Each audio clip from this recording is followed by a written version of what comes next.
మార్పు. ముఖ్యంగా పవన్ కళ్యాణ్ డ్రామాలు ఆపండి సార్, మీరు ఒక్కరే.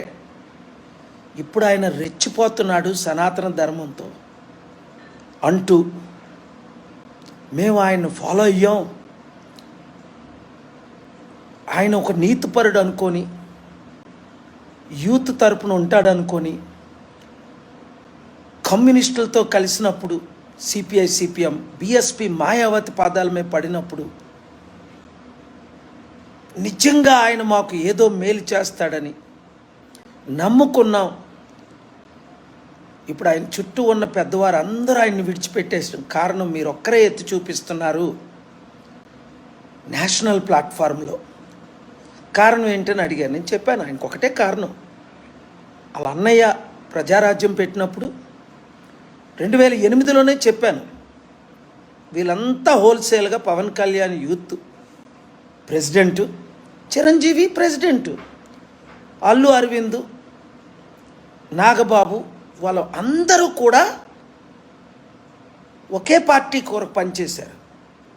ఆ పార్టీని హోల్సేల్గా కాంగ్రెస్లో విలీనం చేస్తారని 2008 ఆయన తిరుపతి మీటింగ్ ముందే చెప్పాను 100 సార్లు. నేషనల్ మీడియా అంతా కవరేజ్ ఇచ్చారు, ముఖ్యంగా మన తెలుగు మెయిన్ ఛానల్స్ అన్ని. అదే 2011లో ఆయన చేశాడు పదవి కొరకు. ఆ తర్వాత పవన్ కళ్యాణ్ 2011 పార్టీ పెట్టినప్పుడు కూడా చెప్పాను, ఈయన మరలా పార్టీ పెడతాడు, ఈయన ఎవరిని నమ్మకండి. బీజేపీని తిట్టినప్పుడు చెప్పాను, 2014లో క్యాంపెయిన్ చేసి 2019లో తిట్టినప్పుడు మరలా ఈయన బీజేపీలోనే కలుస్తాడని. క్లియర్గా ఎవరినైతే తిట్టాడో, చంద్రబాబు నాయుడిని ఘోరంగా తిట్టి, లోకేష్ని ఘోరంగా తిట్టి, మోదీ గారిని ప్రధానమంత్రిని చూడకుండా ఘోరంగా తిట్టి, మాయావతి కాలు మీద పడినప్పుడు వెంటనే సెంట్రల్లో రెండోసారి మోదీ గారు గెలగానే ఇప్పుడు ఆయన సనాతనీ ధర్మం తరపున ఫైట్ చేస్తున్నాడు. ఏంటి అర్థం? అప్పుడేమో బీఫ్ చాలా బాగుంటుంది, నేను ముస్లిం చాలా క్లోజు అని బీఫ్ తిన్నాడు మసీదులకు వెళ్ళి 2019లో. ఇప్పుడేమో నేను స్టాంచ్ సనాతని ధర్మం. అంటే యూత్ ఏమవ్వాలి ఇలాంటి వాళ్ళు నమ్ముకుంటే?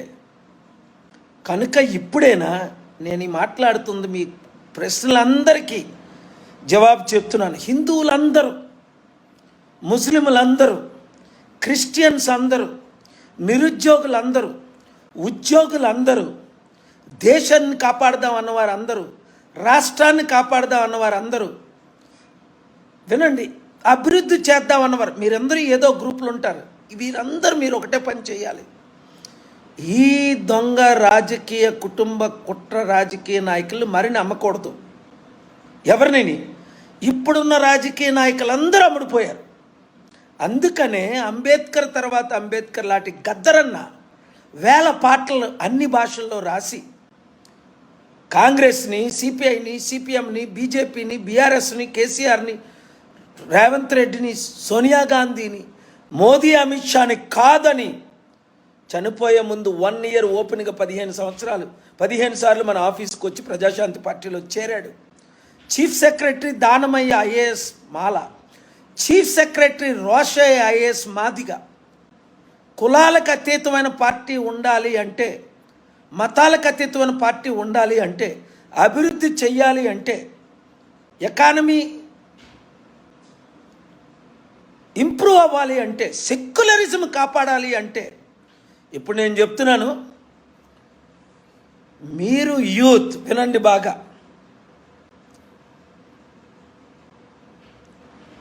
ప్రపంచంలో 5 లక్షల కోట్లు డొనేట్ చేసింది నేను ఒక్కడనే.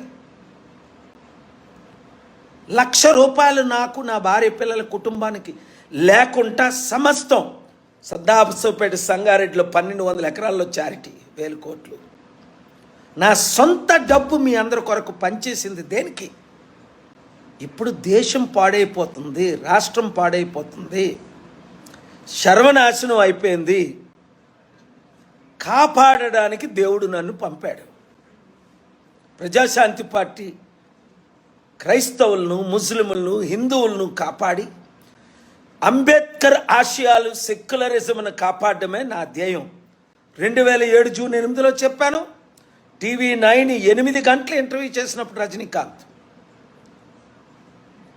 ఆ తర్వాత రవి ప్రకాష్ గారు, ఆ తర్వాత ఏబిఎన్ రాధాకృష్ణ గారు. మీరు చూసుకోండి మరొకసారి. T5 నాయుడు గారు, మూర్తి గారు, ఏబిఎన్ వెంకటకృష్ణ గారు, ఓల్డ్ ఇంటర్వ్యూలన్నీ చూడండి. ఒక పాలసీ మారలేదు. నేను ఎప్పుడు 2007లో రాసిన ప్రజాశాంతి పార్టీ ధ్యేయాలే ఇప్పటికీ ఉన్నాయి. ఏంటది? అవినీతి లేని రాజ్యం. అంటే ఇప్పుడు ఉన్నవారందరూ అవినీతి పరులు. బీజేపీ తొత్తులు, మోదీ తొత్తులు, ఆర్ఎస్ఎస్ తొత్తులు. అందరికీ అధికారం, అందరి అభివృద్ధి ధ్యేయం. ఇప్పుడు ఎవరికి అధికారం ఉంది? కేసీఆర్ కుటుంబానికి ఉంది, చంద్రబాబు నాయుడు కుటుంబానికి ఉంది, చిరంజీవి పవన్ కళ్యాణ్ కుటుంబానికి ఉంది, ఆర్ఎస్ఎస్ కుటుంబానికి ఉంది, ఆ కుల కుటుంబానికి ఉంది.